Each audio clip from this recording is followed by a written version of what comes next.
You have never seen Skytouched Shaman like this, I promise.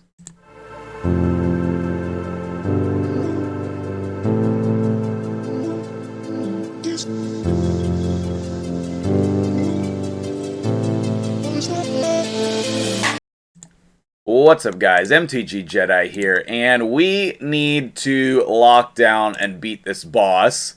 I had planned on using this run as, the intro to the video, but as you can see, part of the reason why I did not do that is the length of the run.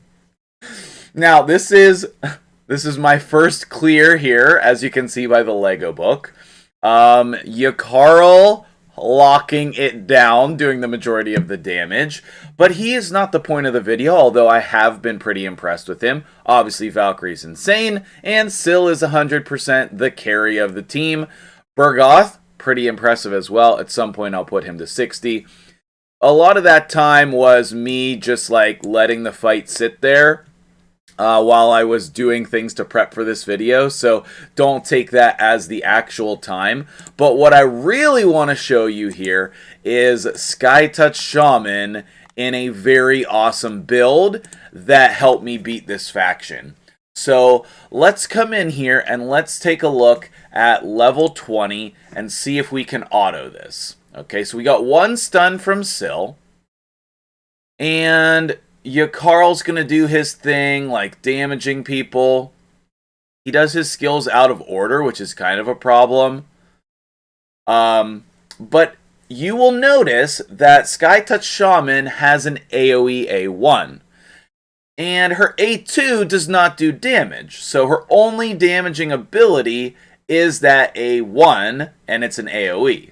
So, probably someone else has thought of this at some point. But as you can see, we're getting stuns here, and that's right, that's because Skytouched Shaman is in a stun set. So paired with Scylla the Drakes here, you have a lot of potential for stuns. And that is really powerful combination to lock down the waves in faction wars, dungeons.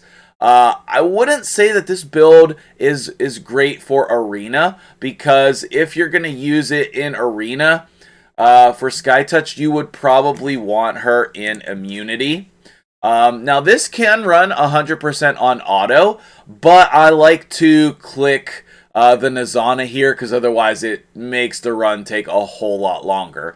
But you can see we got a ton of stuns there on that first attack phase on wave 2, and this is going to make level 20 much quicker and more consistent. The main way that you get your run times down is by preventing your waves from taking turns. So, I don't know, we could probably click whoever here, but I don't think that it matters. I think we could just let it go and let them spread it around, unless they target the Hexia repeatedly. The other thing with this build is that Skytouched Shaman kills herself, and we have her in a more offensive build, so that is a little bit of a concern for your first playthrough to get the 3 stars. You want to manage that really well. I had to revive Skytouched a number of times on that boss level. When I was fighting through here the first time, manually, I had to revive Skytouched as well, because she has the lowest HP of this team. Now, again, you can click the Blind Seer in the corner here if you want your runs to be faster, because she is the one that does the annoying stuff. But Skytouched is honestly the main reason why this run is so efficient. I mean, obviously everybody is awesome in this team, okay? But Skytouched is the one who's providing the majority of the crowd control. You can see there all of those stuns because she's getting that A1 repeatedly. And with the build that I have her in, which is not crazy by the way, With the build I have her in, she's doing a little bit of damage as well, okay? If I actually had full masteries on her, she could be getting War Master procs, you know, if we 6-starred her. So there's just a lot of potential in this build, and it was super fun, and I wanted to share it with you guys. So after we finish this run here, I will... 2 more stuns! I will show you the gear and show you how accessible it is. I have like... 2, either 1.5, I know 1.5, or 2 usable stun sets on my account right now. Neither of them are great. I have, well, the boots that I have are pretty decent, and the weapon I have is actually good.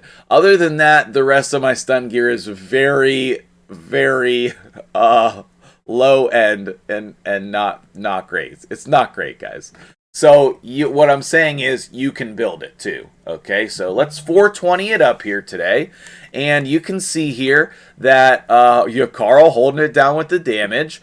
But actually, Skytouched did a reasonable amount of damage just to help out, okay? So let's come in and take a look at the build. So we have Skytouched. I have her in crit rate gauntlets and an attack percentage chest, neither of which have crazy stats. Here are the decent boots that I said. They're alright. Here's the weapon. It's actually good with the triple HP, speed, accuracy, resistance. The helmet, really kind of bad. The shield, really kind of bad. And she's level 50, okay?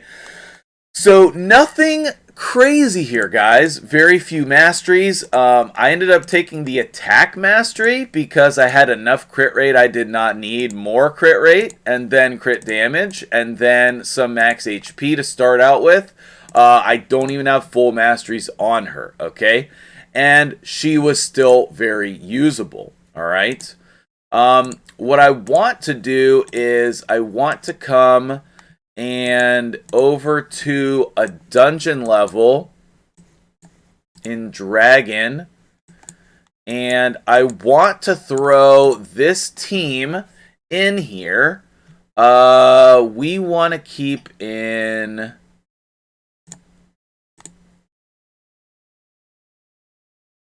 Well, let's see.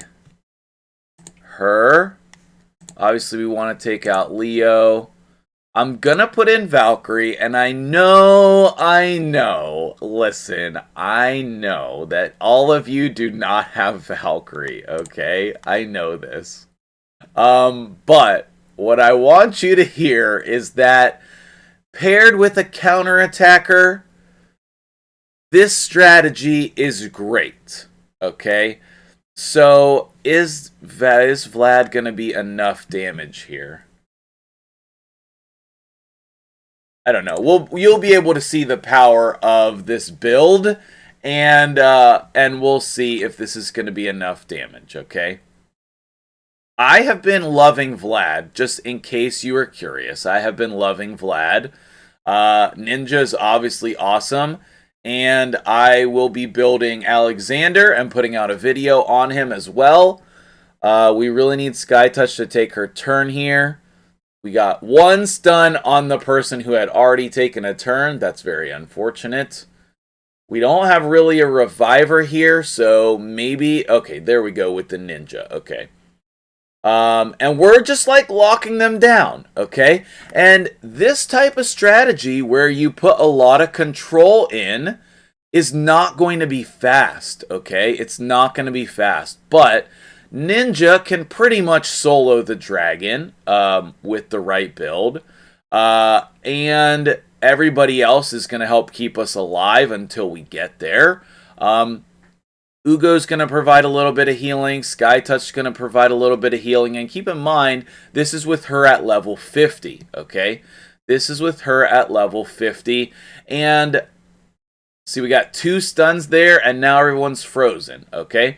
So... until Ninja can get his freeze out, we're also stunning. And this combination, a lot of people should have. Everybody should have Ninja, at least if you've been playing for a little while. If you don't, see if you can find an account and start over.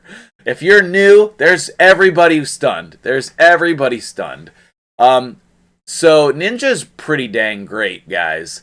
And there are plenty of people who made extra Ninja accounts. So you should be able to find one. If not, ask me. I might be able to find one for you.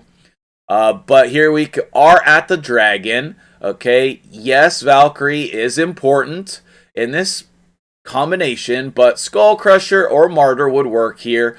Or even Jizzo, like as an early game option where you put the counterattack on Scylla the Drakes. I'm sure there's somebody else other than Jizzo who does this, but you could use maybe Miscreated Monster or another shield champion here. Somebody else to keep you alive without the counterattacks. And then maybe put the counterattack mastery on, like the 2 counterattack masteries would be great on Skytouched Shaman. So there's a lot of different ways that you can build this, but it's a really sweet strategy, and I wanted to share it with you guys. So after this run, we'll wrap up the video. Obviously, she is meant for waves here and not the boss. Ninja's going to take over on the boss. Valkyrie has War Master. So we're just biding our time until those guys really come in and kill the dragon. And this type of strategy is really helpful for those of you working on progressing in Dragon, like as maybe your first Dragon 20 team, okay? And then you can progress over to like a more end game Dragon 20 team, or working up your way to Dragon 25, which I should probably work on myself, but I need to re-gear Bad Elf for that, because right now he's in pretty mediocre gear. So, what did you think of the Skytouched build? Have you ever thought of putting her in stun? I'm sure lots of you have. If you have tried this build, let me know what you thought of it. If you think you'll use this, let me know if you're going to use it in Doom Tower or Dungeons. Where are you going to use this build? And thank you so much for watching. I'm MtgJedi. I hope you have a wonderful day.